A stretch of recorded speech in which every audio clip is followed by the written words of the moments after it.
Hey guys, welcome to another video. For today's video, doing something a little bit different. Instead of an unboxing, we are going to be doing an unpackaging. Well, I guess it's the same thing. So I picked up a new graphics card, Arktek RTX 2066 gig, and for today we are going to take it out of its packaging.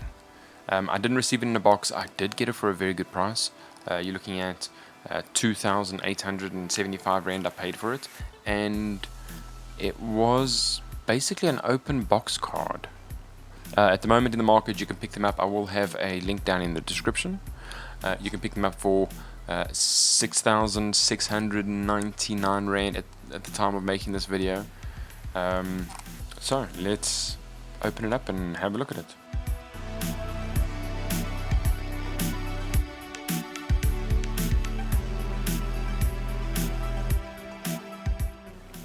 Card looks practically brand new. For the specs, you're looking at a GPU core speed of 1365 megahertz, core boost of 1680 megahertz. For stream processors, you're looking at 1920. Texture mapping is 120. Render output units quantity 48. Tensor cores, not that this really means much to too many people, it's more about the performance. Tensor cores, quality 240, but I mean this card looks absolutely brand new. So it was an open box, managed to pick it up pretty cheap. It's got a metal fan shroud. For the I/O, you're looking at DisplayPort, HDMI and DVI-D. It is a 2-slot card. For the cooler, it's a standard aluminium cooler with heat pipes.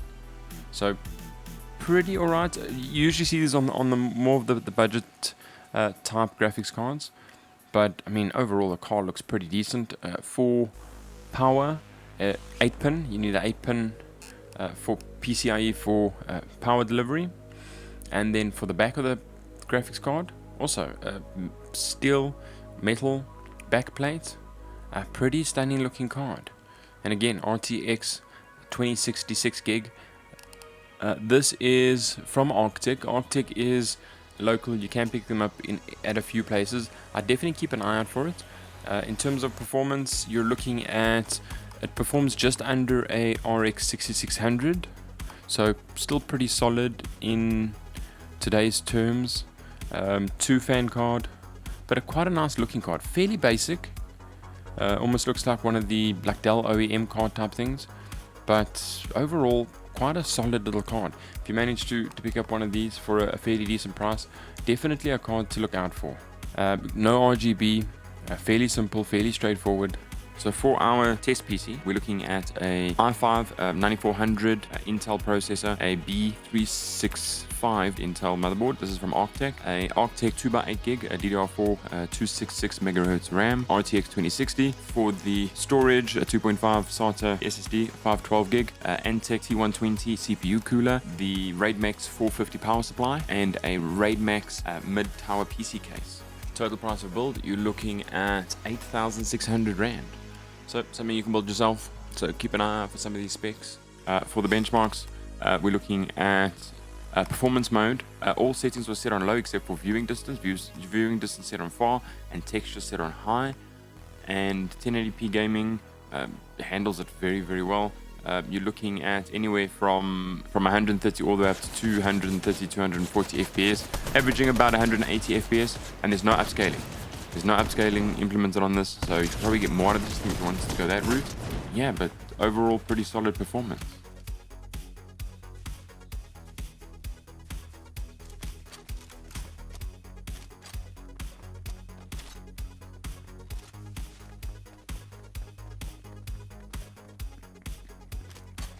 So if it plays this well on 1080p, what happens if we tried it for 4K? So 4K Fortnite, we are running 240 FPS for frame rate.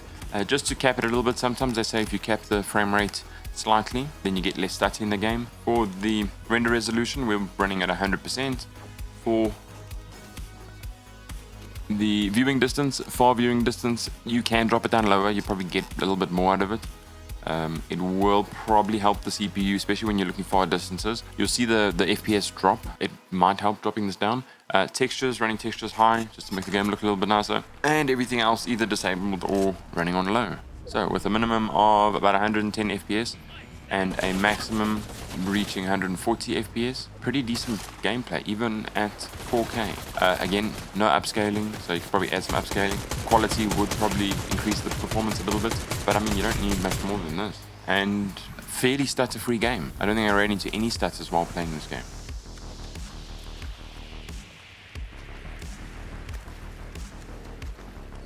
Okay, so something like Red Dead Redemption. Red Dead Redemption has always been a pretty GPU intensive game, and we're looking at, this is high settings across the game, so this is all high settings without any upscaling. I tend to prefer to benchmark games without upscaling because it gives you the true performance. Then if you want more performance out of it, then you just add in upscaling. And for a game like Red Dead Redemption, this is the online game. If you had to running it above 60 FPS, very playable. This is usually like console style game, so they usually cap it at 60 FPS, and you could probably do that, but overall pretty solid performance.